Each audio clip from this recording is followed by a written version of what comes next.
If not, we'll give his space to someone else. No, he's back. I didn't know I was getting that space. Thank you, brother. All right.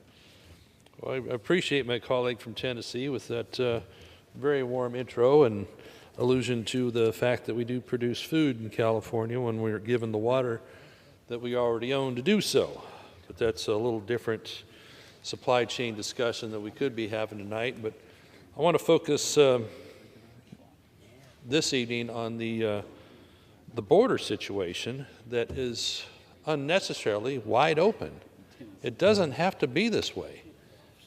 It's just inattention to enforcing the laws and doing the things you would normally do to maintain a border. We have millions of dollars worth of steel fence material laying in piles down there next to the border that could be used to fill some obvious gaps that would make it so much easier for Customs and Border Patrol to do their jobs that they would like to do. Morale down there, of course, is really bad amongst our officers, just for inability to do their job effectively and not being supported by this federal government and this administration. And also the wild accusations that those that are mounted on horseback using their reins in order to move their horses about and steer them where they want to go, somehow they've been accused of using those as whips upon the illegal immigrants coming across the border. All part of just a bunch of hype and misinformation put out by the administration, by the media, to make a narrative on the border that is completely false and vastly unproductive for the American people, as we see so much fentanyl coming across, so much illegal activity. And also, since the Biden administration took over, at least 50 individuals that we know about on the terrorism watch list have been caught red-handed trying to sneak across our border to do God knows what in cells and type this inside this country. So you really do have to commend the Border Patrol, what they are able to get done on fighting these 50 and saving the countless lives they do with whether it's preventing terrorism, catching these drugs that are coming across, and just in general, at least trying to slow the tide coming in here illegally and affecting so much of our society. So, but we have to wonder, with the nearly 3 million illegal border crossings in Biden's term, how many other dangerous individuals did get away, were sneaking through? The getaways are what we're talking a lot about these days, because we have no way to put a number on that.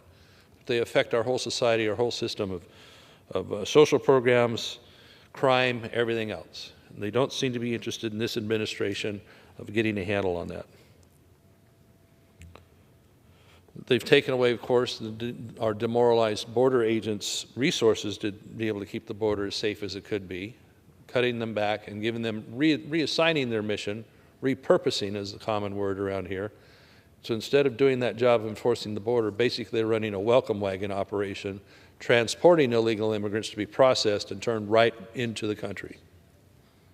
Hopefully they'll show up within a couple of years for the massive backlog of court hearings they would have on their status, whether they actually deserve asylum or not, which isn't really the case. Probably 80 to 90% of them are here for economic relief, economic opportunity in our great country. So what do we have? The Biden administration having halted construction, and then some of the other methods with which we can somewhat control this tide at the border. They're working really hard at trying to roll back Title 42, which is one of the best resources the Border Patrol agents have to quickly expel those who are coming here illegally from certain countries.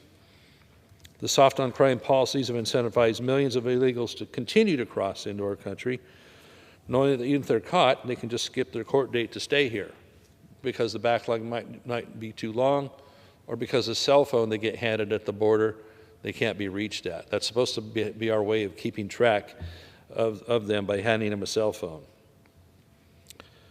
So with a 15,000 numbered caravan waiting on Title 42 to come across, we've got a giant problem that makes it just our poor personnel at the border powerless to stop it. We've seen the pictures. I've been there myself with a trip to Yuma, and it's devastating. It's devastating for the morale of the people on the border, the cities, the economies there, Border Patrol themselves. So instead of giving the border agents the tools they need FBI and Department of Homeland Security are making up fake dangerous scenarios all over the country. Instead, the FBI is going after concerned parents at school board meetings, speaking out over some of the filth that's being taught and put into our schools. They're trying to label them as domestic terrorists. Then they push legislation to go after our service members and law enforcement personnel for various things that they get accused of while doing their jobs if they're not being defunded to begin with. So even though our data shows that service members and law enforcement personnel are more likely to be a victim of terrorism, they're getting accused of being the terrorists themselves. FBI and Department of Homeland Security must start focusing their efforts at the southern border instead of politicizing law enforcement officers, and concerned parents at school board meetings. Everything is backwards with the way this administration is handling the issue of our border, energy, the food shortages that will be impending because we're not prioritizing the basic building blocks that make a society strong, an economy strong, families strong, America strong. We got a lot of work to do to educate the public. Maybe it'll take the midterm elections to turn it around. I wish the people that were operating in government would put America first instead of some crazy agenda on Green New Deal or globalism. So I appreciate the time here tonight, my colleague from Tennessee. Thank you for running this for us and allowing us to continue to speak out and put the truth out there in front of the American people. Appreciate it.